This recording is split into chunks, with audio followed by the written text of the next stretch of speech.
Hello dear friends, welcome to knowledge review classes. आप सभी को बता दूं, आप अगर टीचर एग्जाम की तैयारी कर रहे हैं तो इस वैकेंसी में अप्लाई करिएगा, क्योंकि नहीं इसमें कोई एग्ज़ाम देना है, नहीं इसमें इंटरव्यू है, केवल आपके मेरिट बेस पर होगा। यानी आपका एकेडमिक जितना अच्छा होगा उतना अच्छे चांसेस है आपके सिलेक्शन का। अब इसमें किसे अप्लाई करना चाहिए, किसे नहीं करना चाहिए, वो भी बताऊँगा। ये गोंडा जिले की वैकेंसी है और ये वैकेंसी कौन सी, सबसे पहले वो जान जाइए। देखिए, ये वैकेंसी कोई बहुत अजीब नहीं है, आप जानते भी हैं। कस्तूरबा गांधी बालिका विद्यालय भर्ती, जिसमें चयन बहुत सारे कैंडिडेट हैं, चयन हुआ है जो लोग वहां रहते हैं और अच्छी सैलरी भी पाते हैं। 24,200 रुपये पर मंथ सैलरी आपको मिलेगी। आपको रहना खाना पीना सब फ्री रहेगा, समझ रहे हैं। आज के डेट में आपको मिल रहा है तो अच्छी बात है। अब इसमें कौन कौन सी वैकेंसी है टीचर के अलावा भी, ये सारी चीज़ें हम आपको एक एक करके दिखाएंगे। उससे पहले कुछ चीज़ें हैं जिसको मैं बताऊंगा, आप उसको समझिएगा, उसके बाद ही अप्लाई करिएगा। कभी भी किसी भी वैकेंसी को देखिए तो उसको अच्छे से जानकारी लीजिए तभी अप्लाई करिएगा। कम समय के चक्कर में, समय बचाने के चक्कर में आप बहुत ज़्यादा गवा देते हैं क्योंकि इन्फॉर्मेशन क्लियर आपको पता नहीं होगी, जिसके वजह से आप फॉर्म तो भर देंगे, आप एलिजिबल हो के भी रिजेक्ट हो जाएंगे। ऐसी गलती मत करिएगा। जो भी कैंडिडेट मुझे कमेंट्स कर रहे थे कि सर गोंडा जिले की वैकेंसी का बता दीजिए, फॉर्म बता दीजिए, देखिए वैकेंसी को मैं कवर कर रहा हूँ। इस वैकेंसी को अच्छे से देख लीजिएगा और इसका फॉर्म का पीडीएफ जो है टेलीग्राम पर अपलोडेड है, वहाँ से आप देख लीजिएगा, ठीक है। चलिए आपको बता दूँ, देखिए ये जो वैकेंसी है इसमें फॉर्म भरते कैसे हैं। इसका फॉर्म का फॉर्मेट होता है, इस फॉर्मेट को निकालते हैं, उस पर सारी डिटेल भरते हैं, उसके बताए हुए एड्रेस पेन के भेज देना है, ठीक है। और ये देखिए बताए हुए एड्रेस पर 5 नवंबर तक आपके फॉर्म इनके बताए हुए एड्रेस पर पहुंच जाना चाहिए, ठीक है। और वो भी रजिस्टर्ड डाक के द्वारा, इसके अलावा और कोई माध्यम नहीं है। अब ये सोचिए जनरल डाक से भेज दे तो मत भेजिएगा, वरना फॉर्म आपका रिजेक्ट हो जाएगा। अब ये जो वैकेंसी है संविदा बेस पर, यानी आप परमानेंट नहीं रहेंगे अब, ठीक है। और अगर आपको जानकारी चाहिए कि वैकेंसी के बारे में तो gonda.nic.in पर जाकर आप पता कर सकते हैं। अब हम बात करते हैं एक एक करके पूर्णकालीन शिक्षिका। देखिए यहाँ पर कुछ बच्चों का डाउट भी रहता है कि सर पूर्णकालीन अंशकालीन शिक्षिका में होता क्या है। देखिए फुल टाइम टीचर का मतलब ये होता है कि आपको वहाँ रहना होगा, ठीक है। रहना खाना पीना सब कुछ वहीं रहेगा, जब तक कॉलेज चलेगा स्कूल चलेगा तब तक आपको वहीं रहना होगा। अगर कोई त्यौहार फेस्टिवल पर छुट्टी होती है तब आप घर जा सकते हैं। जैसा कि आप कमेंट्स में देख भी सकते हैं, बहुत सारे जो व्यूवर्स हैं मेरे, वो कमेंट्स करके रिप्लाई भी किए हैं। ये बड़े अच्छा मुझे लगा कि अगर आप कहीं भी जॉब कर रहे हैं कस्तूरबा गांधी में, आपका जो एक्सपीरियंस है अगर आप कमेंट्स के माध्यम से शेयर कर रहे हैं, ये बहुत अप्रिशिएबल है, क्योंकि उससे पता चल जाएगा जो भी कैंडिडेट नए वाले अप्लाई करना चाहते हैं। और जिन्होंने भी कमेंट्स में अपना रिप्लाई दिया है उनका बहुत बहुत धन्यवाद, और वो जॉब भी कर रही हैं तो उनको एक बार फिर से मैं बोलूँ बहुत बहुत धन्यवाद। आप ऐसे ही रिप्लाई करते रहिए ताकि दूसरों की हेल्प हो सके, ठीक है। अब ये पूर्णकालीन शिक्षिका की अगर मैं बात करूँ तो यहाँ पर ध्यान दीजिएगा कौन कौन सी है। देखिए हिंदी संस्कृत की बात कर रहे हैं।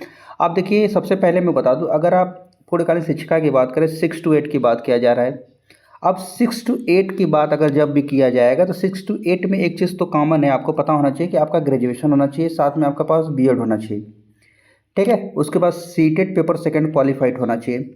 ये 3 चीज़ें हैं, तभी आप अप्लाई कर पाएंगे। नहीं कस्तूरबा गांधी की बात नहीं कर रहा हूँ, कब कहीं भी यहाँ के बीपीएससी की एग्ज़ाम जो होगा, टियर 3 तो हो गया, टियर 4 भी आएगा, कहीं भी अगर आप जूनियर में अप्लाई करेंगे तो इतनी बेसिक चीज़ें आपके पास होनी चाहिए, ठीक है। अगर है तो उसके बाद इस वीडियो को पूरा देखिएगा, अगर नहीं है तो इसमें जो कमी है उसको फुल करिए, ठीक है। अब हम बात कर लेते हैं। अब यहाँ पर देखिए एज जो बोला गया है 25 से 45 साल के बीच होनी चाहिए। 1/4/2020। अब कहेंगे सर 25 साल कब से काउंट करेंगे ये, तो मैं बता दूँ 1 अप्रैल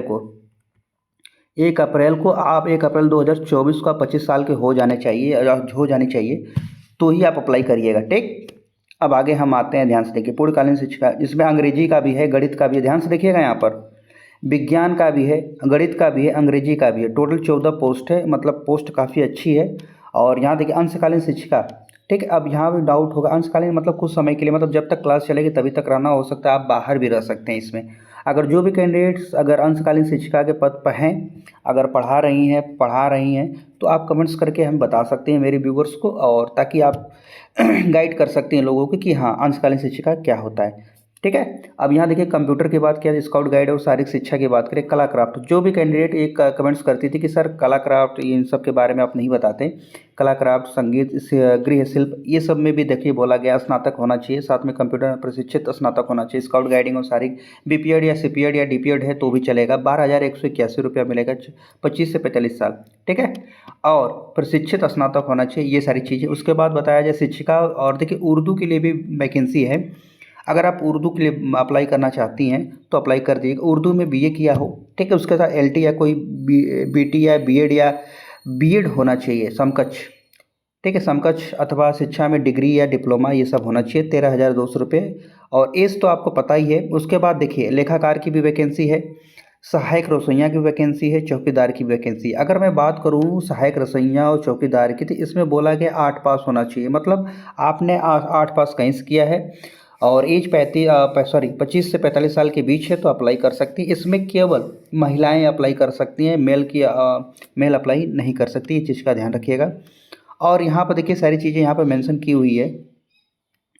देखिए यहाँ पर 4 नंबर पॉइंट में दिया है, क्योंकि बहुत सारे कैंडिडेट ऐसे हैं जो मेल है, उनको डाउट होगा कि हम लोग क्यों नहीं अप्लाई कर सकते। ध्यान सुनिए, पूर्णकालीन शिक्षिका, लेखाकार, मुख्य रसोइया और सहायक रसोइया पद पर केवल महिलाएं भर्ती का ही चयन होगा, सीधे बोल दिया गया है। तो अगर मेल कैंडिडेट इस वीडियो को देख रहे हैं तो अपने जो दोस्त है फीमेल कैंडिडेट, उनको आप शेयर कर सकते हैं, आपकी वाइफ हैं, आपकी सिस्टर हैं, उनको आप शेयर करके उसका फॉर्म भरवा सकते हैं, और इससे अच्छा मौका नहीं मिलेगा। ठीक है, क्योंकि यूपी की वैकेंसी है, यूपी के गोंडा जिले की, तो अच्छी वैकेंसी है और सैलरी भी अच्छी है, रहना खाना भी फ्री है, उसके साथ साथ आपको 24,200 रुपये पैसे भी मिल रहे हैं। ठीक है, अब यहाँ पर देखिए कुछ चीज़ें बोली गई है। अब देखिए यहाँ पर ध्यान से देखिएगा, फॉर्म को 5 तारीख तक इनके बताए हुए एड्रेस पर भेज देना है। कहाँ पर, ध्यान सुनिएगा, एड्रेस क्या है, देखिए भरे हुए आवेदन पत्र समस्त स्वप्रमाणित संलग्न हो, यानी फार्म के साथ जो डॉक्यूमेंट्स आप लगाएंगे वो फोटोकॉपी, उस पर आपका सिग्नेचर होना चाहिए। उनके बताए हुए एड्रेस देखिए, कार्यालय सर्व शिक्षा अभियान पंत नगर गोंडा, इस एड्रेस पर आपको भेजना है। इनका पिन कोड भी आप याद रखिएगा। और एक चीज़ यहाँ पर रखिएगा, 10वें के बाद 12वें नंबर पर, 12वें नंबर पर क्या बोला है, आवेदक आवेदित पत्र के साथ पंजीकृत 42 रुपये के डाक टिकट लगे हुए 2 लिफाफे, जिस पर अभ्यर्थी का नाम, पता और पिन कोड स्पष्ट लिखा हो, संलग्न करना अनिवार्य। यानी आपको 3 लिफाफे लेने हैं। ठीक है, ये 3 लिफाफे लेने हैं, और ध्यान दीजिए इन दोनों पर आपको डाक टिकट लगवाने हैं 42 रुपये का। ठीक है, और इस पर आपका एड्रेस लिखा होना चाहिए। ठीक है, आपका नाम, आपका एड्रेस और पिन कोड लिखा होना चाहिए, ताकि वो वापस आपको सेंड कर सके। ठीक, याद रखिएगा। और तीसरे लिफाफे में आपको अच्छे से भेज देना है। ये सारी जानकारी आप समझ एक बार इसको पढ़ लीजिएगा। कुल आपका चयन 11 महीने 29 दिन के लिए होगा, और अगर आपका सर्विस अच्छा रहेगा, उन्हें लगेगा, तो आपको आगे भी बढ़ा दिया जाता है। ठीक है, हमेशा बढ़ाया ही जाता है, ऐसा नहीं कि निकाला जाता है। ये थी इन्फॉर्मेशन। अब हम आपको दिखा रहे हैं फॉर्म जिसको आपको भरना है। ठीक है, ये है फॉर्म जिसको आपको भरना है। भरकर इस फोटो मतलब इसको फोटोकॉपी निकाल लीजिएगा। उसके बाद निकालने के बाद इसको अच्छे से फॉर्म को भरिएगा। जैसे क्या भरना है, जनपद गोंडा के कस्तूरबा गांधी विद्यालय में संविदा पर चयन हेतु आवेदन पर, आवेदित पद का नाम, किस पद के लिए आवेदन करें, विषय किस सब्जेक्ट के लिए वाला, अभ्यर्थी का नाम अंग्रेजी के बड़े अक्षर में लिखिएगा, फिर हिंदी में लिखिएगा, फिर जन्मतिथि लिखिएगा, वर्ष माह दिन। ठीक है, पिता का नाम, पति का नाम, जो है सारा मेंशन अच्छे से करिएगा। और एक चीज़ मैं बताऊं क्या क्या आपको संलग्न करना है, मतलब लगाना है। अगर आप चौकीदार के लिए अप्लाई कर रहे हैं, मुख्य रसोइया या फिर रसोइया सहायक रसोइया के लिए अप्लाई कर रहे हैं, तो 8 पास तो भाई आपको देना पड़ेगा डिटेल। अगर और उसके ऊपर की लगा रहे हैं, जैसे हाई स्कूल हुआ, इंटरमीडिएट स्नातक हुआ, प्रशिक्षक स्नातक हुआ, टीईटी जूनियर, टेट हुआ, कस्तूरबा गांधी में कहीं भी आपने पढ़ाया है तो इसका बेनिफिट आपको देखने को मिलेगा। ठीक है, इसका भी नंबर जुड़ता है। ये थी जानकारी जिसको मैंने दे दिया। हाँ, अब आप कोशिश का आप पूछेंगे सर कि इसका मेरिट बनता कैसे है, मैं अपना मेरिट चेक कैसे करूं, तो आपको मैं बता दूं, इस पर मैंने इस पर मैंने डिटेल से वीडियो बना दी है। ठीक है, वो प्ले लिस्ट में आप खोजेंगे तो आपको मिल जाएगा कि फॉर्म को भरना कैसे है, और आपका अपना स्कोर चेक कैसे कर सकते हैं, ताकि आप फॉर्म को अप्लाई करें। क्योंकि बिना चेक किए आप अप्लाई करेंगे तो आपका फॉर्म रिजेक्ट भी हो सकता है। क्यों हो सकता है, आपका स्कोर उतना बन ही नहीं रहा हो। ठीक है, तो अप्लाई करने का क्या मतलब, न आपका पैसे भी वेस्ट जाएंगे। तो मेरे कहने का मतलब ये है, एक बार चेक कर लीजिएगा। अभी तक मुझे लगता है सारी चीज़ें समझ में आ गई होगी। इसका पीडीएफ टेलीग्राम पर मिल जाएगा आपको। ठीक है, और फेसबुक पर मुझसे जुड़ना मत भूलिएगा, फेसबुक पर भी आप जा सकते हैं, वहाँ पर जुड़िए। और और जितना हो सके आप सब्सक्राइब करिए चैनल को, जितना ज़्यादा आप सब्सक्राइब करेंगे उतने ही ज़्यादा मैं अपडेट लेकर आऊँगा। आपसे यही रिक्वेस्ट है कि जितने ज़्यादा सब्सक्राइब होंगे, जितने ज़्यादा लाइक्स होंगे, उतने ही ज़्यादा मैं वीडियो इस पर लाता रहूँगा और उतने ही ज़्यादा मैं एफ़र्ट से काम कर सकता हूँ, क्योंकि मुझे भी लगना चाहिए, ठीक है ना? बस आपका सहयोग चाहिए, और जो लोग सहयोग कर रहे हैं, जो नहीं भी कर रहे हैं, उनका बहुत बहुत धन्यवाद।